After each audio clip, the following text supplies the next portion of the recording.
quiero continuar, quiero que nos adentremos en el orden, en el génesis que Dios quiere hacer en nuestro interior.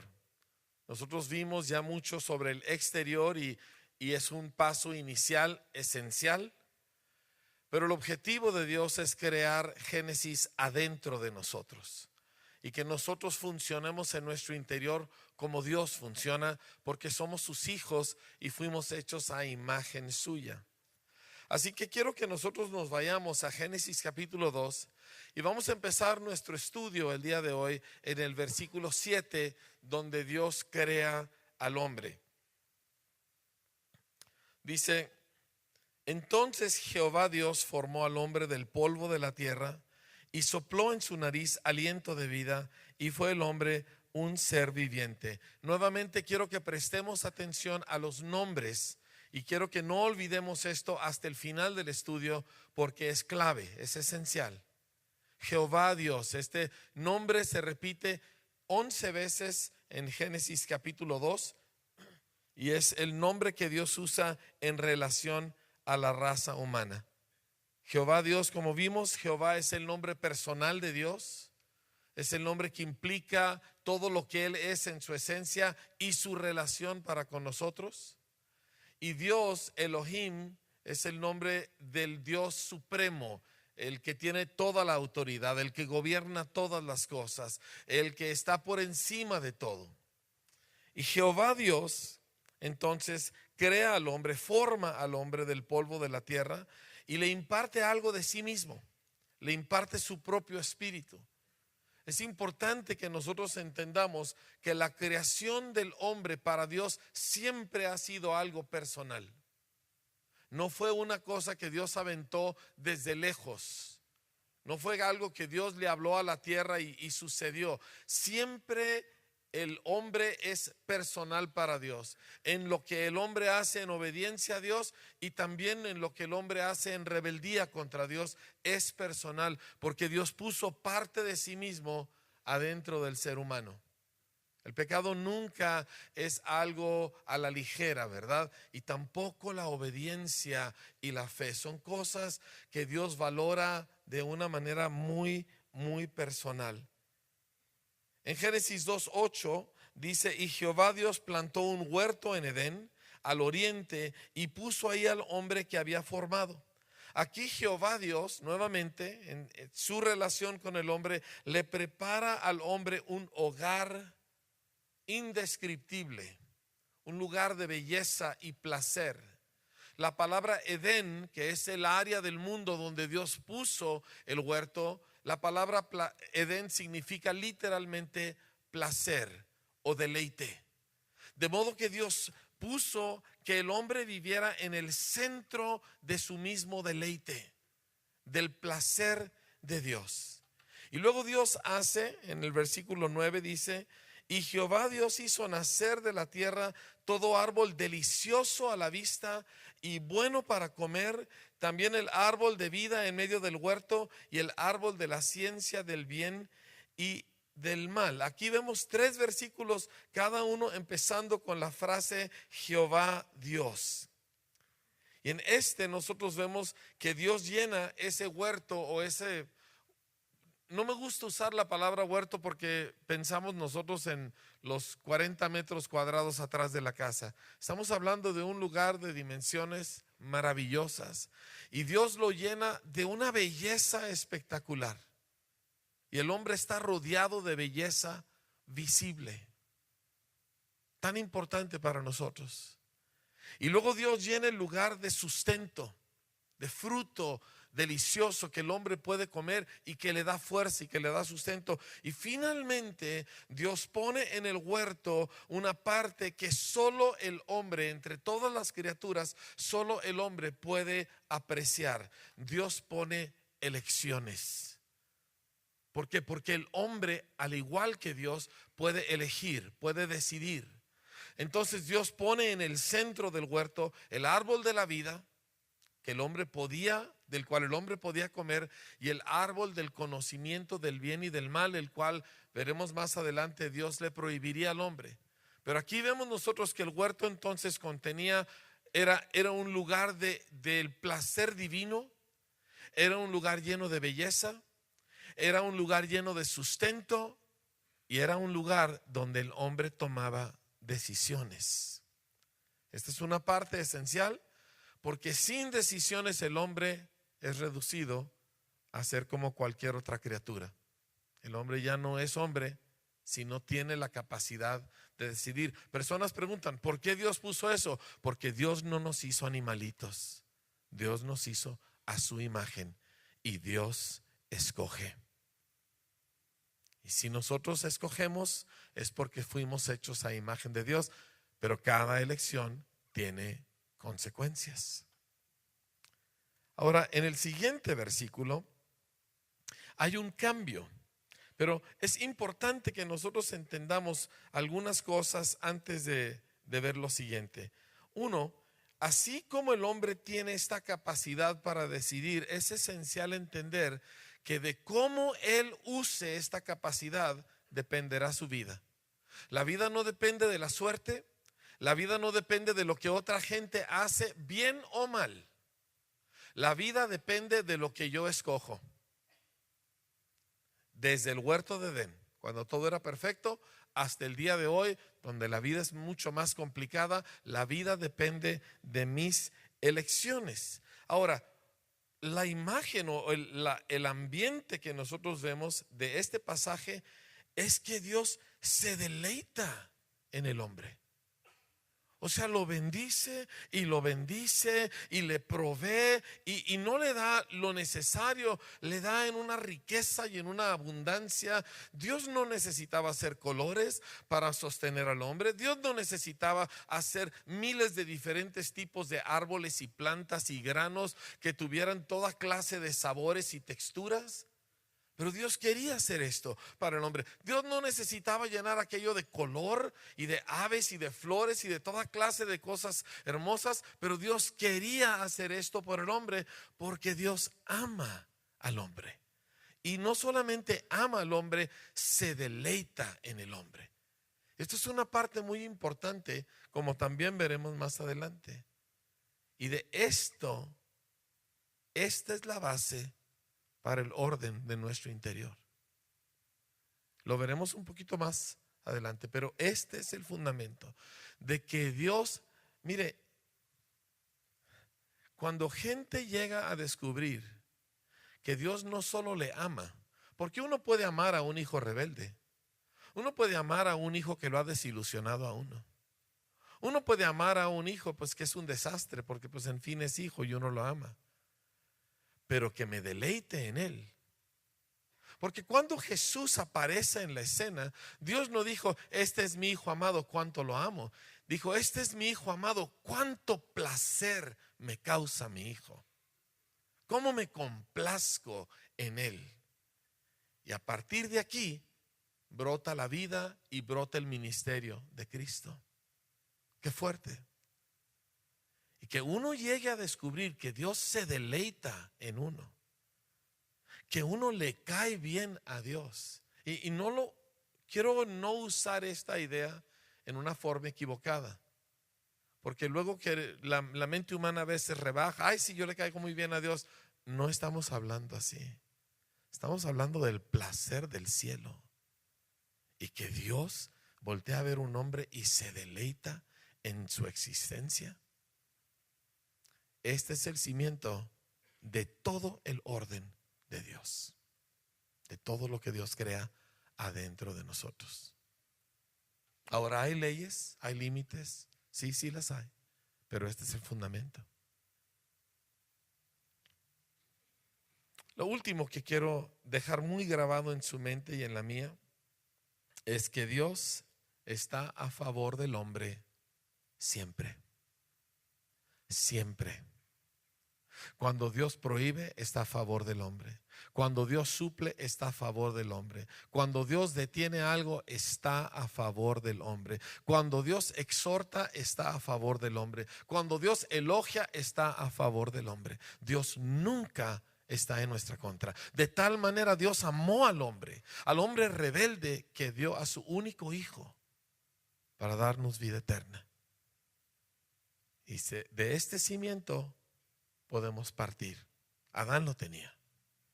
No es que lo pensara, pero Adán vivía dentro del deleite de Dios. Vivía en el lugar del placer de Dios. Ahora, los siguientes 4 versículos son muy interesantes porque hagan de cuenta que el autor de Génesis hace como un comentario aparte.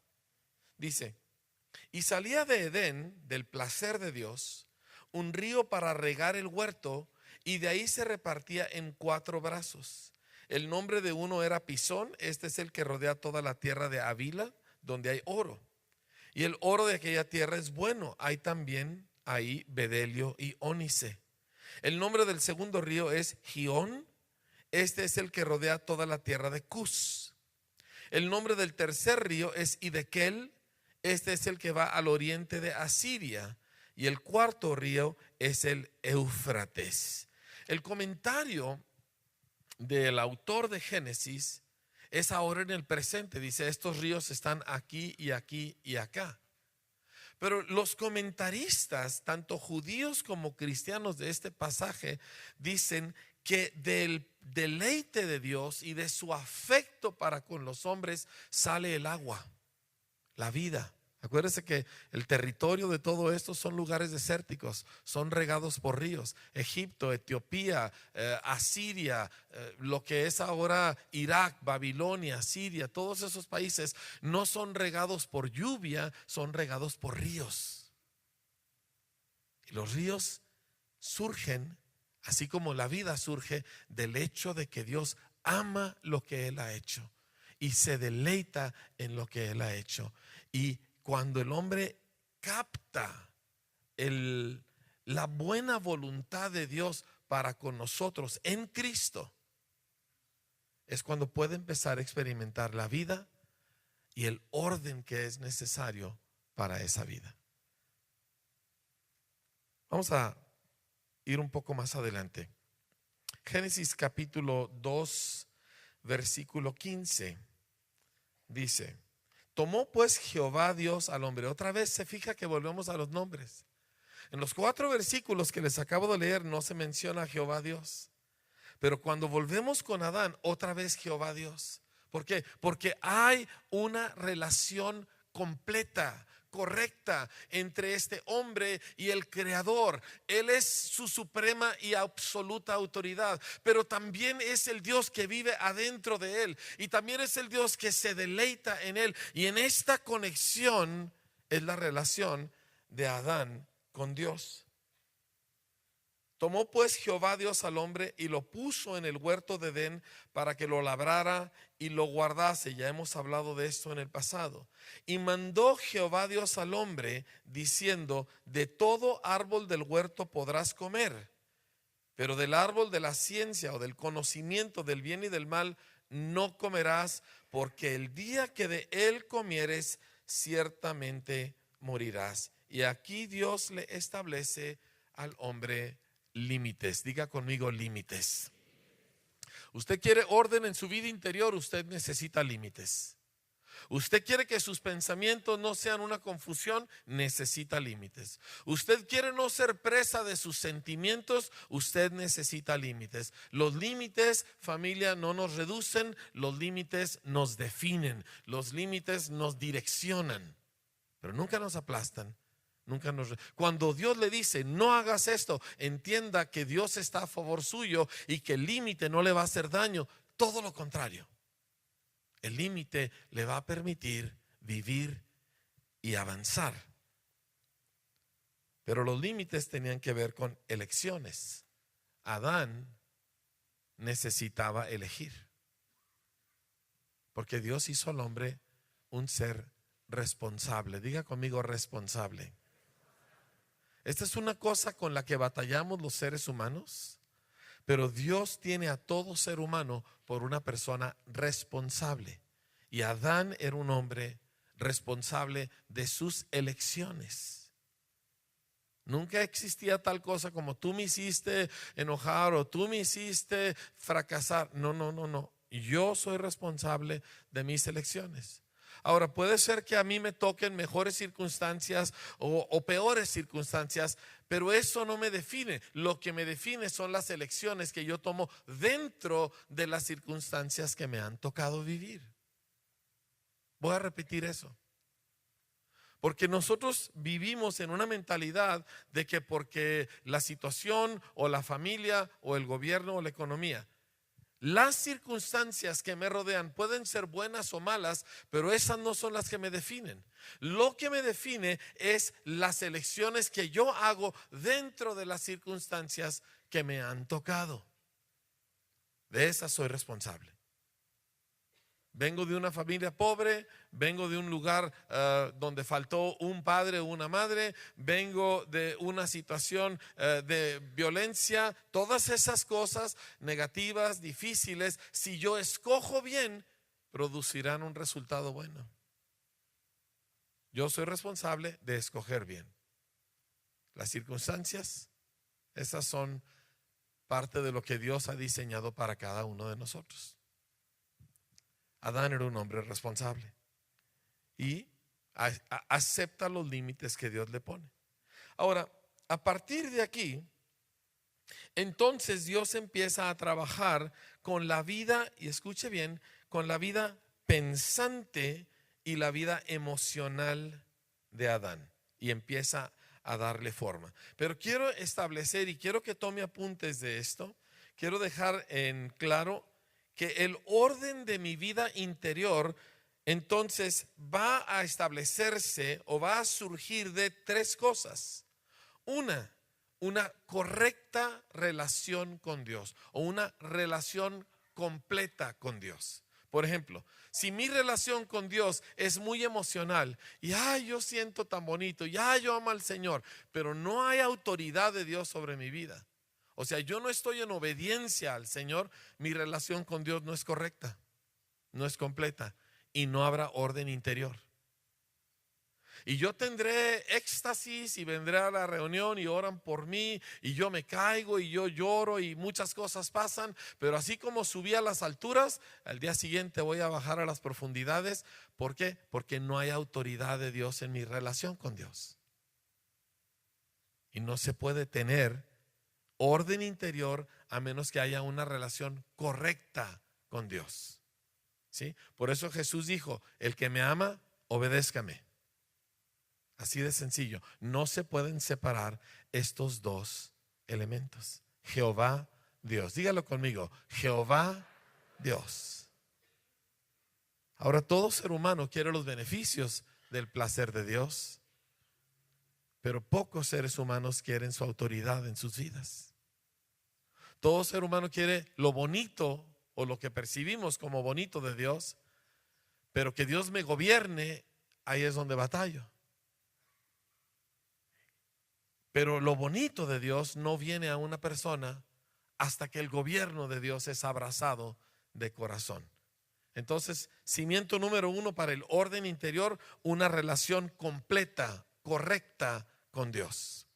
Número 2, esta relación correcta con Dios incluye entonces una confianza de que Dios es bueno, de que Dios solo es bueno, de que Dios no tiene tinieblas en él, de que Dios no tiene muerte en él, de que en Dios no hay nada malo.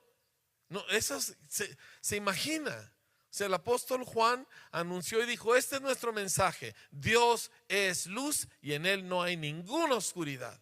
Yo puedo confiar en él siempre, aun cuando me lleva la contra.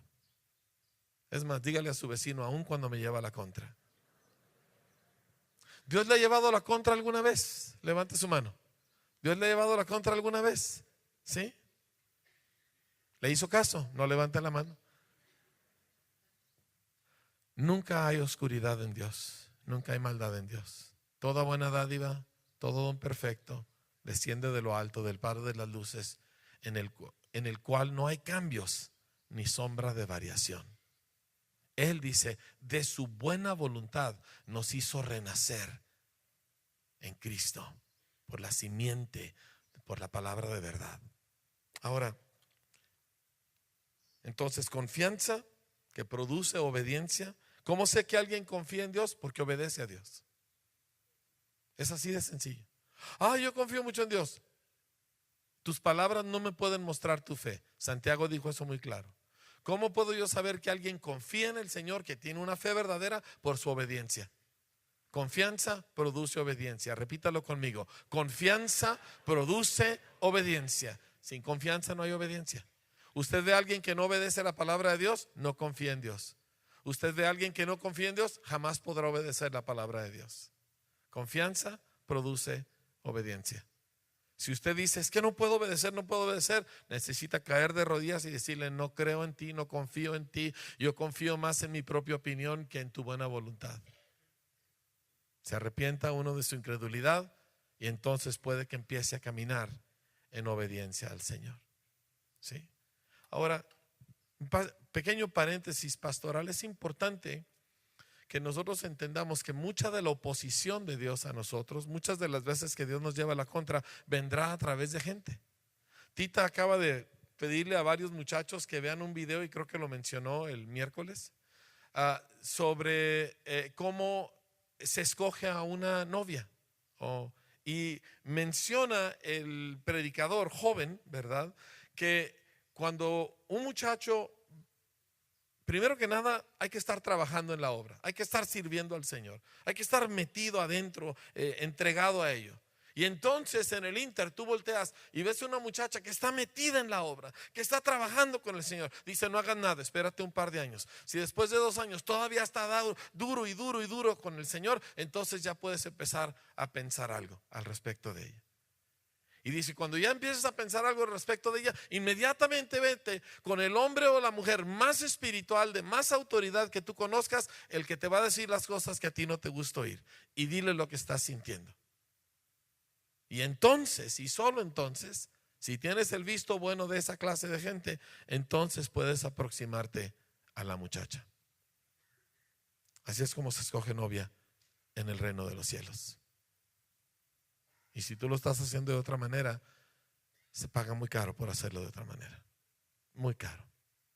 Hazlo bien. Jóvenes, hazlo bien. ¿Me estás escuchando? Dice, pero hay gracia. Sí, sí hay gracia, pero no había necesidad de las cicatrices, no había necesidad de los moretones, no había necesidad de los años perdidos. Hazlo bien. Diga conmigo, hazlo bien. Voltea con cualquier soltero que ande por ahí, dile, hazlo bien. Si tú ya estás casado, voltea y dile, hazlo bien. Porque todos los casados saben que lo que les estoy diciendo es la absoluta verdad. ¿Sí o no? Muy bien. Una vez más, hazlo bien. Ese fue uno, una relación completa, correcta con Dios. Número 2, cimiento de una vida interior en orden es trabajo productivo. Usted nunca va a ver a un hombre o una mujer productivo con toda clase de crisis emocionales. Usted ve a personas con crisis emocionales y normalmente hay demasiado tiempo libre en su vida. Hay demasiado ocio. Una gente que está trabajando no tiene tiempo para tener crisis emocionales. ¿Me entiende? Esa es la razón por la cual usted ve, fíjese lo que le voy a decir. Muchas veces nosotros vemos que hijos de viudas son muy responsables. Y aunque obviamente han sufrido un golpe mortal en la pérdida de un padre o una madre, no se dan el lujo de andar desplayando su crisis emocional. ¿Por qué? Porque tienen que trabajar, tienen que sacar adelante aquella situación. Una situación negativa, pero produce gente emocionalmente más estable que muchos de los que son hijos de privilegio, donde ha habido papá, mamá y todo lo que se necesita en la vida. Eso nos hizo pensar un poco, pero observe, lo estoy hablando aquí nada más en lo natural. Observe usted el mundo que le rodea y usted va a ver cuántos hijos de viudas son muchachos responsables, son muchachos trabajadores, son muchachos que le entran al quite. ¿Y por qué? Era necesario. Finalmente, responsabilidad. Estos son los cimientos. Una relación completa, correcta con Dios, trabajo productivo y una actitud de responsabilidad. Gente responsable raras veces vive con toda clase de crisis emocionales o desórdenes en sus pensamientos. Estos son males que afectan al ocio y a la persona que es o irresponsable o improductiva o no quiere tener una relación correcta con Dios. Estos son nuestros cimientos. Ahora, vamos más adelante en el pasaje. Cuando entonces Dios inicia este proceso en el verso 18, dice así: y dijo Jehová Dios, otra vez, fíjense en los nombres, no es bueno que el hombre esté solo, le haré ayuda idónea para él. Jehová Dios formó pues de la tierra toda bestia del campo y toda ave de los cielos, y las trajo a Adán para que viese cómo las había de llamar. Y todo lo que Adán llamó a los animales vivientes, ese es su nombre. Y puso Adán nombre a toda bestia y ave de los cielos y a todo ganado del campo, mas para Adán no se halló ayuda idónea para él. Como vimos antes, Adán entonces atraviesa un proceso de pensamiento. Establecer pensamientos toma tiempo y trabajo. Establecer orden en mis pensamientos no es algo que viene por imposición de manos. Es algo que viene porque empiezo a desarrollar un hábito, empiezo a enfocar mi pensamiento, empiezo a hacer un esfuerzo consciente en lo que yo estoy pensando. Y Adán hizo esto, no sabemos por cuánto tiempo, pero nombró miles de animales, así que le tomó un largo rato. Y entonces llega a entender, como vimos antes, lo que Dios ya sabía, que estar solo no era bueno. Dios ya lo sabía, pero Adán necesitaba descubrirlo. No solamente que alguien me lo diga. Muchos a veces queremos que alguien me diga, dígame qué hago, dígame cómo, dígame dónde. Y tienes que entender que ninguna verdad se va a arraigar en tu persona a menos que tú la descubras. ¿Eso significa que no vamos a recibir enseñanza? No. Eso significa que tomamos la enseñanza y nos vamos con esa enseñanza y luchamos con Dios hasta que aquello lo descubro. Aunque ya lo oí, pero ahora lo descubro. Por años, cuando yo he ido a diferentes eventos y congresos y oigo algo que está muy grueso, una verdad muy importante, lo anoto todo y luego me lo llevo y lucho con mi Biblia y con los apuntes hasta que yo capte aquello en mi interior. Adán descubre que él está solo y por primera vez está consciente de emociones. Diga conmigo emociones. Emociones y pensamientos es la misma cosa, familia. Aquí vamos a darle completamente la contra al pensamiento popular. Porque el pensamiento popular, tú tomas una persona que piensa que es un intelectual, que es un erudito y tú dices, ¿verdad? Es un ser pensante. Y tomas una persona que son puras emociones y puros arrebatos emocionales, ¿verdad? Y dices, es un sentimental. Y pensamos que son dos cosas diferentes y no lo son. En la Biblia tú nunca vas a encontrar que Dios trata pensamientos como diferente de sentimientos, porque son la misma cosa expresada en diferente manera. Toda emoción surge de pensamientos. Tú tienes un odio, hay un pensamiento detrás de ese odio. Tú tienes una crisis emocional, normalmente hay un miedo o un reclamo o una envidia detrás de aquella crisis emocional. O sea, hay un pensamiento. Pensamientos y emociones, misma cosa. Entonces, tratar con los sentimientos de alguien solo como sentimientos no le va a ayudar. Necesitamos ir a la raíz de lo que está pensando. Y Adán lo que estaba pensando es, estoy solo y esto no es bueno. Y entonces Dios lo duerme, trae a la mujer. Ahora, cuando Dios crea a la mujer y Él la trae a la vida de Adán, quiero que entienda algo acerca del pensamiento, ¿sí? Adán, cuando ve a la mujer, su reacción inmediata fue, somos uno. Ella o no sabía ni siquiera exactamente qué era, pero era como él, pero diferente. Somos uno, somos de la misma especie, pertenecemos juntos. Y cuando Dios está desarrollando la vida de pensamiento del hombre, el primer entorno que le establece para que piense bien es que nunca pensamos en individual. siempre en plural. Siempre en plural. Usted encuéntreme una persona que no razona bien, yo le voy a enseñar a una persona que solo piensa en sí mismo. Usted lléveme un manicomio y yo le voy a enseñar pura gente que no saben conectarse con otras personas. Tienen una incapacidad para relacionarse con otra gente. Todo su pensamiento es para acá. Y cuando Dios desarrolla en Adán la capacidad para pensar, lo que desarrolló es que él pensara en plural. Siempre en plural. Y cuando el Espíritu Santo descendió sobre los discípulos en el día de Pentecostés y 3,000 judíos se convierten, todos ellos pensaron en plural, siempre. Tú no ves a nadie diciendo yo, mi ministerio, lo que yo hago, lo que yo quiero. Todos están pensando en plural. Dios establece una comunidad, Dios establece la hermandad. Todos tienen comunión unos con otros. Todos entregan sus bienes para ayudarse los unos a los otros. Todos usan sus talentos en beneficio de los demás. Todos están conectados, porque así nos hizo Dios. Y de hecho estamos conectados, pero cuando el hombre piensa solo, entonces piensa mal.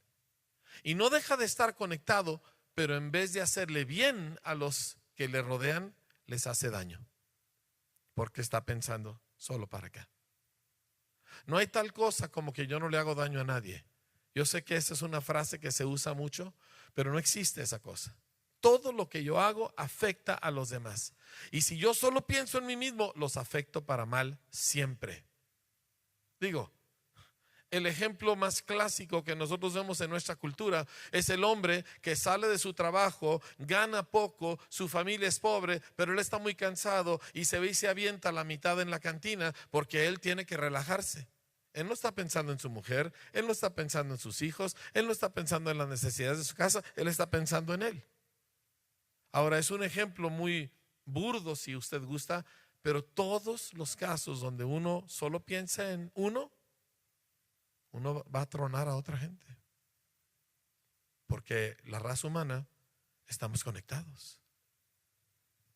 Y parte de la revolución de Cristo es que nos enseña a pensar en plural, siempre. De modo que cuando él habló con Pedro, después de que Pedro recibió la revelación de quién era Cristo, le dice: y las puertas del Hades, dice, a ti te doy las llaves del reino. Dice, y las puertas del Hades no prevalecerán ¿contra quién? Contra la iglesia. No contra Pedro, contra la iglesia. Pedro, Pablo, Juan, todos pensaban en plural. Diga conmigo, yo soy plural.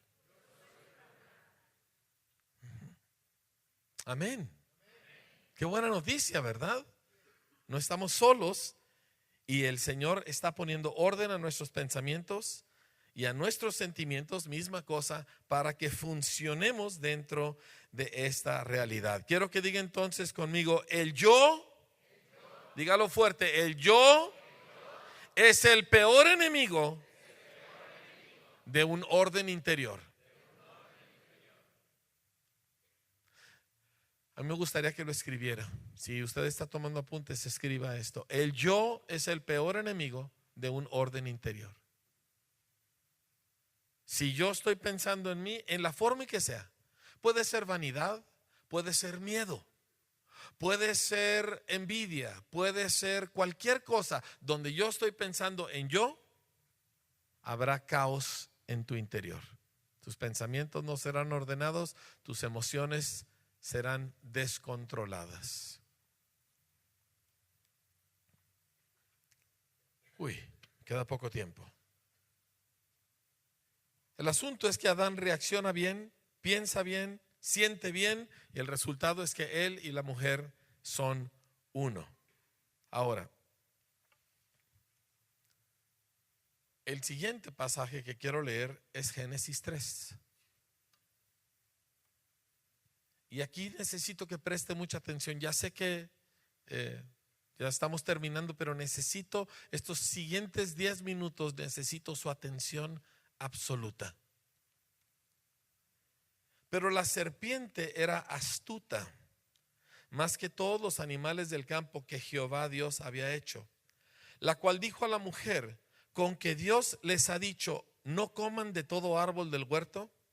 Y la mujer respondió a la serpiente, del fruto de los árboles del huerto podemos comer, pero del fruto del árbol que está en medio del huerto, dijo Dios, no comerán de él ni le tocarán para que no mueran. Entonces la serpiente dijo a la mujer, no morirán, sino que sabe Dios que el día que coman de él, serán abiertos sus ojos y serán como Dios, sabiendo el bien y el mal. Y vio la mujer que el árbol era bueno para comer y que era agradable a los ojos y árbol codiciable para alcanzar la sabiduría. Y tomó de su fruto y comió, y dio también a su marido, el cual comió así como ella. Entonces fueron abiertos los ojos de ambos y conocieron que estaban desnudos. Entonces cosieron hojas de higuera y se hicieron delantales. Quiero que me diga qué falta en este pasaje. Alguien fuerte, alguien dígamelo. ¿Qué falta? No. ¿Qué falta en este pasaje? Jehová Dios no se menciona en este pasaje. Le dije que se fijara en la nomenclatura. Le dije que era clave ver los nombres. Cuando viene la serpiente así que dice, la serpiente dice, así que Dios les ha dicho, no coman de todo árbol. La serpiente no tiene una relación completa con Dios. La serpiente sabe que Dios es Dios, pero no tiene una relación con Dios. Continuamos nosotros, y la mujer respondió a la serpiente, del fruto de los árboles del huerto podemos comer, pero del fruto del árbol que está en medio del huerto, dijo Dios. Ahora la mujer conocía a Dios, Él la creó, Él estuvo con ella mientras Adán todavía estaba dormido. Ella tenía una relación con Dios, pero se metió en el juego de la serpiente. Y ya no está Jehová, el supremo Dios no creado. Ya no está el que llena todo completamente. Ahora está el que hace las reglas,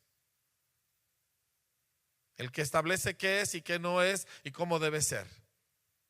Y se mete en el juego de la serpiente. Y cuando yo oigo a cristianos hablando de Dios y de las reglas de Dios como una especie de que esto es, ¿verdad?, lo que se debe hacer, sin la conexión, sin el hecho de que yo vivo en Cristo, sin el hecho de que Cristo es lo único y lo máximo y lo mejor, y la persona habla de lo moral y de lo que es correcto e incorrecto, es que ya ella iba por mal camino. Ya ella estaba metiéndose en elegir y en escoger el bien y el mal fuera de una conexión viva con el Señor. Con razón David dijo, no hay bien para mí fuera de ti. Y se mete ella en el rollo y Jehová Dios no está presente, no está su autoridad, no está su relación con ellos, su conexión, y ella lo traía adentro. La mujer traía a Jehová adentro. Pero cuando la relación con Dios no llena tus pensamientos, el diablo hace contigo lo que quiere. Hay muchos de nosotros aquí que sí amamos al Señor, sí hemos experimentado al Señor, pero por no renovar nuestros pensamientos, el diablo hace con nosotros lo que quiere. El apóstol Pablo escribió en Romanos capítulo 12, después de 11 capítulos de disertar sobre la misericordia y la bondad de Dios y lo bueno que Dios es con nosotros. Y me importa aclarar una palabra. Cuando yo digo bondad de Dios, no dije la lástima de Dios. Porque nosotros entendemos bondad como una señora tan linda y ay, mi hijito, ¿verdad? Eso no es bondad, eso es lástima. Y Dios nunca nos tiene lástima. Dígale a su vecino, Dios nunca nos tiene lástima. Bondad, misericordia, gracia son el bien que un Dios del cielo supremo da a quienes no lo merecemos. Y no lo hace por lástima, lo hace porque dice, yo a este lo voy a hacer para que vuelva a ser como yo. No es lástima. Diga conmigo, no es lástima. Y Pablo, después de darnos toda una extraordinaria enseñanza, la suprema enseñanza del Nuevo Testamento sobre esta bondad de Dios para con nosotros, entonces empieza a exhortarnos sobre la base de esto, o sea, sobre la base de la bondad, sobre la base de que Dios está a favor nuestro, sobre la base de que Dios se deleita en hacerle bien a la raza humana que ha creado. Y él dice esto, y el supremo bien obviamente es Cristo muriendo por nosotros para rescatarnos a los pecadores. Y dice, así que hermanos, les ruego por las misericordias de Dios que presenten sus cuerpos en sacrificio vivo, santo, agradable a Dios. Esta es su adoración inteligente. O sea, sobre la base de que Dios ha sido bueno y es bueno y ha expresado su bondad hacia nosotros en Cristo, pon en orden tu mundo exterior. Pon en orden el uso de tu cuerpo. Pon en orden el uso de tus bienes. Eso es lo que tenemos un mes haciendo, ¿verdad? Pon en orden tu closet, pon en orden lo que tú lees en términos de revistas e internet. Pon en orden lo que afecta a tu cuerpo y a tu vida material. Escucha esto porque no quiero perderte en esto último. Esto es la clave de lo que vamos a hacer. Y el siguiente versículo dice, transfórmense. Dice, no se conformen a cómo son las cosas, transfórmense. ¿Cómo? Por medio de la renovación de sus pensamientos. Por medio de renovar sus pensamientos. ¿Sobre la base de qué? Del Dios que nos hizo y nos ha redimido y su bondad para con nosotros. Sobre de esa base, entonces empiezan a renovar cómo piensan. Ahora vamos a regresar a Génesis para terminar. Porque la serpiente, como dice el pasaje, era astuta. Y la serpiente ni siquiera mencionó el árbol del conocimiento del bien y del mal. La serpiente exageró algo. Así que Dios les ha prohibido comer de los árboles del huerto. Una declaración absurda, ridícula. Pero la mujer cayó. Y la mujer no pensó. Diga conmigo, no pensó. No pensó, yo tengo a Dios adentro. No pensó, Dios es bueno y mira todo lo que nos ha dado. Cayó en la trampa. Y entró la duda de si Dios les estaba negando algo. Y me gustaría poner delante de usted el siguiente pensamiento. Y si Dios me niega algo, ¿dónde está el problema? ¿No tiene derecho Él de decirme qué y qué no? Pero eso es lo que le metió. Dios me está negando algo, Dios me está privando de algo. No, dice. Y luego ella trata de compensar. Y aquí vemos una persona ya con pensamientos desordenados. No, es que Dios nomás dijo que del árbol del conocimiento del bien, que ni lo toquemos. Y tú ves una persona ya fuera de control. Una persona cuyos razonamientos ya no están sujetos. Ya no está bajo gobierno. Ya no está bajo la relación con Dios, ya no está bajo la autoridad viva de Dios en ella. ¿Por qué? Porque se metió en el juego del diablo. Y el diablo viene contigo y te dice, fíjate fulanita, ya la metieron de X, ¿verdad? O ya le dieron el puesto. O fíjate en fulanito, ¿verdad? Todo le contesta a Dios o fíjate en menganito y cualquier cosa. Y te metes en su juego. Es cierto, yo tanto que he orado y Dios no me responde. O si yo trabajo tanto como Él, ¿por qué a mí no me ascienden? O por qué mi mamá siempre a ella no la pone a lavar los trastes y a mí sí. O por qué mi papá siempre me regaña a mí y no lo regaña a él. Y te metes en su juego. Y es absolutamente irrelevante, pero ya te metiste en su juego. Y entonces uno trata de compensar, ¿verdad? Como ella. No, es que no es así. Es que porque uno mismo trata. Pero ya estás metido en el remolino de sentimientos y emociones encontradas. En vez de detenerse la mujer y decir, momento, yo tengo a Dios adentro. Señor, ¿qué fue lo que dijiste de este árbol? Todo lo que necesitaba haber hecho. haber volteado ni siquiera para arriba, para adentro. Señor, ¿qué es lo que tú dijiste? ¡Pum! Serpiente ya va 1000 por hora en otra dirección. Pero se metió en el rollo, se metió en el juego. Y así nos metemos nosotros. Siguiente versículo. Entonces la serpiente, ya cuando la mujer le dice que no deben de ni tocar ni comer del árbol para que no mueran, entonces la serpiente le dice a la mujer: es mentira, no es cierto. Ahora, esto puede venirnos de varias formas a nosotros. Uno, simplemente la abierta rebeldía, ¿verdad? No es cierto, y Dios dice eso, pero no es cierto. Pero más comúnmente nos viene: a lo mejor yo no lo oí bien. Ay, a lo mejor yo estoy exagerando. Ay, es cierto, mi tía me dijo que ya me estoy fanatizando. A lo mejor es cierto, ¿verdad? Y tú sabes perfectamente bien que lo dice la Escritura, pero le das lugar. A lo mejor la interpreté mal. La Escritura se tiene que interpretar, familia. Claro que no. La Escritura, como decía mi mamá, no tiene vuelta de hoja. ¿Sí? Como dice Jesús Castelazo, así dice el papel. Pero te metes ahí: no, es que a lo mejor es que hay algo que yo no sé. Y tú sabes perfectamente que Dios dio esta promesa, pero es que y se mete en el juego. La serpiente le dice, le siembra ya la segunda duda, ¿verdad? La primera fue ridícula, la segunda fue una duda. Y entonces la mujer voltea a donde no tenía que haber volteado. La serpiente le dice: ustedes no van a morir. Dios sabe que el día que ustedes coman de este árbol, sus ojos se abrirán y serán como Dios, sabiendo el bien y el mal. Lo que no le dijo la serpiente es que aunque efectivamente iban a tener ya una capacidad para discernir entre el bien y el mal por sí solos, no iban a tener el poder para escoger el bien. Y la raza humana no escoge el bien aunque lo sepa. Dices que esto está mal. Entonces, y yo sé lo que debo de hacer. Sí, todo el mundo sabe lo que debe de hacer, pero ya no voy a poder para hacerlo.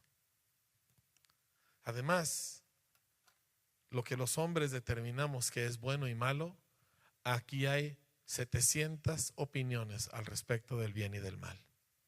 ¿A cuál vamos a seguir? Entonces, lo que tú dices, o lo que yo digo, o lo que ella dice, o lo que él dice, ¿quién de nosotros tiene la razón? Total, la mujer ya está atrapada en la tentación y está mirando al árbol. Y vio ella que el árbol pues estaba bonito, ¿verdad? Era bueno para comer, agradable a los ojos y codiciable para alcanzar la sabiduría. Y tomó de su fruto y comió, y dio también a su marido, porque nada en esta vida lo haces solo. Nada, ningún pecado, ninguna decisión, ningún paso que tú des lo haces solo. Todo afecta a otros. Quiero aplicar esto en 2 minutos que me quedan y cerrar con oración. Yo quiero orden en mi interior. ¿Tú lo quieres? Me urge orden en mi interior a cualquier costo, a cualquier precio. Yo no puedo vivir el resto de mi vida con toda esta confusión, con toda esta mazmorra, que de repente me salen cosas buenas y de repente me salen cosas malas y soy inestable. Y ustedes saben que esta es la condición de todos nosotros los seres humanos fuera de Cristo. El bueno, el malo, el rico, el pobre, el bonito, el feo, el inteligente, el educado, da igual. Todos es una inestabilidad y una confusión impresionante. Es más, yo las mayores y más espectaculares confusiones las he oído de los hombres más inteligentes que conozco. Porque fuera de Cristo todo es desorden. Y yo quiero orden adentro de mí. Es más, dile conmigo al Señor: yo necesito tu orden adentro de mí. Yo quiero mis pensamientos en orden. Yo quiero mis emociones en orden, Señor. Y me someto a ti porque tú eres bueno. Gozoso me someto a ti para que tú establezcas tu orden adentro de mí. Temores, envidias, son dos de las cosas más fuertes, son dos de los pensamientos más fuertes que mueven al ser humano hacia un desorden en su interior. Como dije, lo primero es que está pensando en sí mismo, y estas dos cosas son simplemente una ampliación de aquello. Temores, ¿por qué? ¿Qué teme uno? Que uno va a ser dañado. Uno teme por su vida, uno teme por sí mismo. Uno no teme por los demás, uno teme por sí. Entonces, esos temores provocan sentimientos, provocan luego acciones. Pero uno necesita detenerse y decir, ¿a qué le estoy teniendo miedo? ¿Qué es la cosa que yo estoy dejando que domine mi pensamiento? En el caso de la mujer, se quedó con el temor. Yo me estoy perdiendo de algo. Dios me está privando de algo. Yo no sé qué tan detalladamente lo pensó, pero la serpiente le metió un temor en su cabeza. Y si tú tienes un temor de que no la voy a hacer, no, yo mejor estudio otra carrera porque yo no la voy a hacer en esta. O yo mejor no me lanzo a este negocio y me aguanto aquí con mi trabajito, con mi sueldito, porque a lo mejor no la armo. Y todo miedo produce emociones destructivas. Tú quieres tener por ejemplo, cuando estamos hablando de animales, porque los animales tienen la capacidad de sentir miedo. Tú quieres un animal bravo, tú infúndele miedo al animal. Tú arrinconas un animal y el animal te tiene miedo y el animal se te va a lanzar como fiera. Y las cosas más fuertes que hacemos los seres humanos es porque tenemos miedo de alguna cosa, sentimos que nuestra vida está bajo amenaza y peleamos por lo nuestro. Y ahí uno se detiene y dice, Señor, tu palabra dice, Jehová es mi pastor, nada me faltará. Tu palabra dice, el Señor es mi pastor, yo no temeré. Jehová es mi luz y salvación, ¿de quién temeré? Y al conectarte con Dios, empiezas a ver orden otra vez en tus pensamientos. Nos pasa en los trabajos, nos pasa en las casas, nos pasa con los hijos.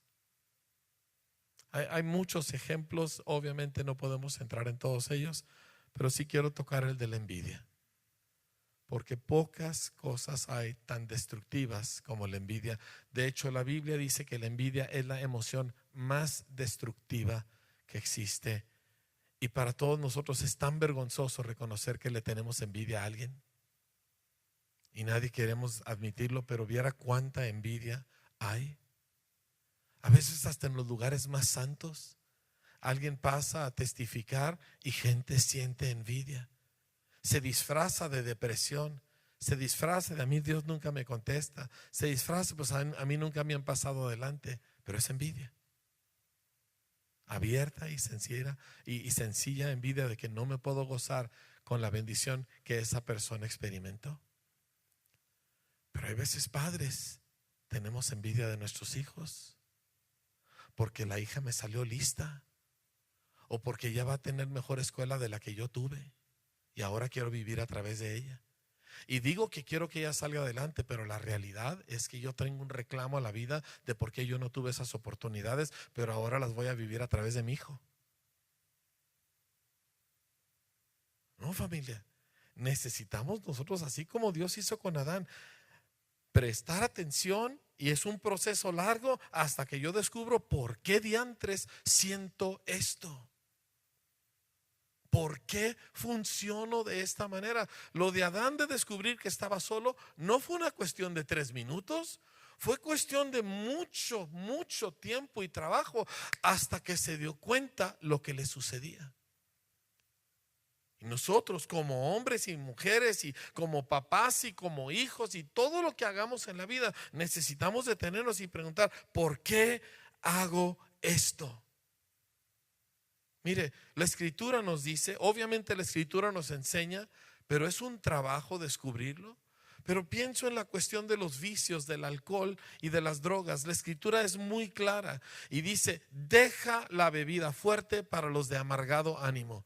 O sea que cuando alguien es borracho es porque trae amargura. Así de sencillo. Y, y nosotros queremos quitarle el licor, pero si no le quitamos la amargura, solamente la va a expresar de otra manera, normalmente peor. Pero nos detenemos y pensamos y doblamos la rodilla con el Señor. Ayúdame a entender, Señor. Ayúdame, Señor. Tú oraste para que yo recibiese inteligencia espiritual. Enséñame por qué escojo esto en vez de escoger aquello. ¿Por qué siempre caigo en esta trampa en vez de salir de ella? Y el Señor te va a enseñar, porque te está haciendo pensar. Empiezan a alinearse tus pensamientos. Ahora, si ese proceso de pensamiento tú lo haces con esto en mano y empiezas a someter lo que piensas a lo que aquí dice, entonces cambia. Yo he platicado, Tita el otro día me recordó un detalle que yo he hecho con varias personas y con esto quiero cerrar. Personas que han venido conmigo me dicen: es que este trabajo me va muy mal. Yo les he dicho: en ese trabajo te puso Dios, ahí estás ahorita, sirve ese trabajo y sirve a tu patrón y gánale mucho dinero a tu patrón. Tú haces eso, Dios te va a recompensar. Eso va totalmente en contra del pensamiento nuestro, de que mi patrón es un abusón, ¿verdad? Y está viviendo de mi esfuerzo y entonces no es justo, y todos los pensamientos que pasan por nuestra cabeza. Pero me doy cuenta que estoy confuso y estoy enojado y estoy haciendo cosas malas, y entonces volteo con Dios y le digo: Señor, ayúdame, ayúdame. Y a lo mejor yo estoy preguntándole: ¿por qué mis hijos no obedecen? Y Dios te dice: es que en tu trabajo no me estás sirviendo, hijo. Y quiero que cambies cómo piensas acerca de tu trabajo, porque aquí dice que en tu trabajo tú me sirves a mí. Y alineo mi pensamiento con el Señor y cambian lo que veo y lo que siento. Y de repente me encuentro que estoy libre, llego al trabajo sin coraje. Si hay una necesidad y me tengo que quedar 20 minutos extra, no hay problema. Y no se lo estoy reclamando a nadie. ¿Por qué? Porque entendí que yo trabajo para el Señor. Mi pensamiento se ha alineado, mis sentimientos se han alineado, y ahora el orden interior va a producir bendición en todo lo demás. ¿Queremos orden en nuestro interior, familia? Sí, Señor.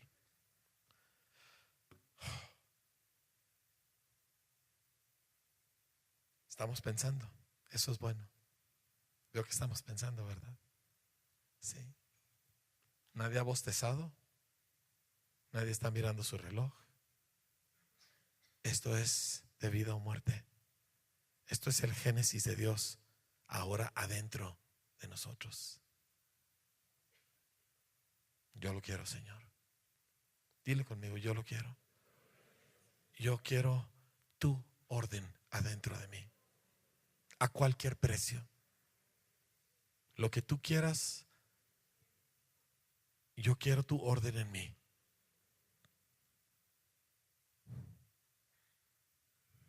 Tres fundamentos nos pone, Señor: un cimiento sólido, una relación completa contigo, no nada más la parte que me gusta, una relación correcta con Jehová Dios, supremo Dios, la autoridad suprema, que me ama y que se deleita en bendecir. Una relación de confianza que produce obediencia, de sumisión a tu voluntad, a tus palabras habladas, para que yo entonces también pueda tener autoridad en esta vida. Una relación completa. Eso te pido, Señor. Padre, te pido por todos los que estamos aquí, que las cosas donde nosotros no hemos querido abrirnos a ti, aquí se acaba, Señor. Se acaban las relaciones parciales, Señor. Se acaba la sumisión a veces. Se acaba, Señor, el vivir contigo solo en una manera, Señor. Una relación total, completa, correcta. Y Padre, nos estás enseñando a trabajar. Que no se queden palabras, Señor. Trabajo productivo, resultados concretos, cosas que puedo identificar que son el fruto de mi esfuerzo. Fruto para Dios, fruto para los demás, Señor. Que mi esfuerzo beneficie a otros en maneras concretas, reales. Y finalmente, Señor, yo soy responsable. Díselo conmigo, yo soy responsable. Yo soy responsable de lo que escojo. Yo soy responsable de lo que pienso y siento. Esa parte quiero que la volvamos a repetir. Yo soy responsable de lo que pienso y siento.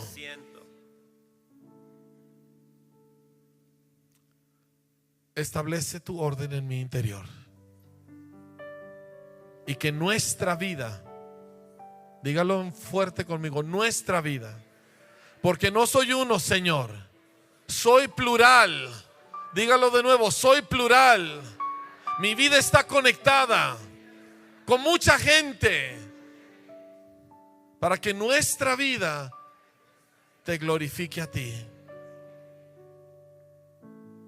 Te lo pedimos en el nombre de Jesús. Vamos a ponernos de pie. Tome la mano de alguien a su lado. Necesitamos orar unos por otros, porque Dios está haciendo una revolución. Sí.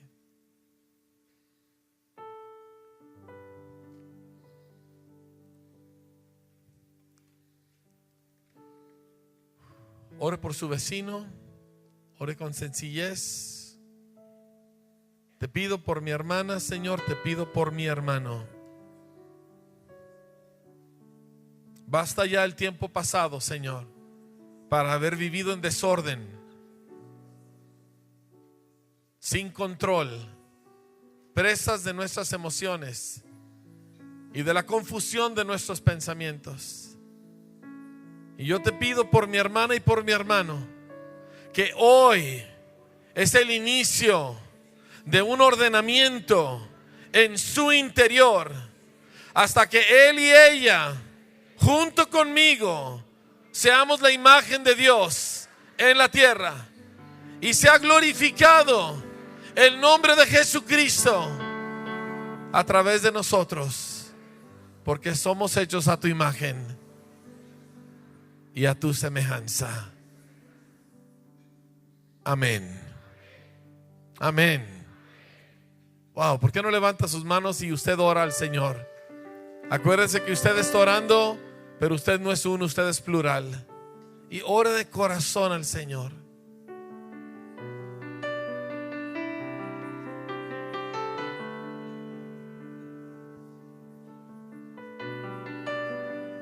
Y le quiero pedir que ore con fe.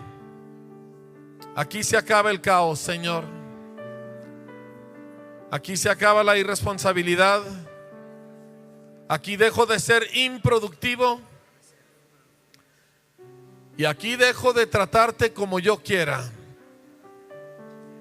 Jehová Dios, mi Señor, mi Creador, el que vive adentro de mí, el que me hace nuevo, para gloria tuya, Señor. Amén. Dele un aplauso fuerte al Señor.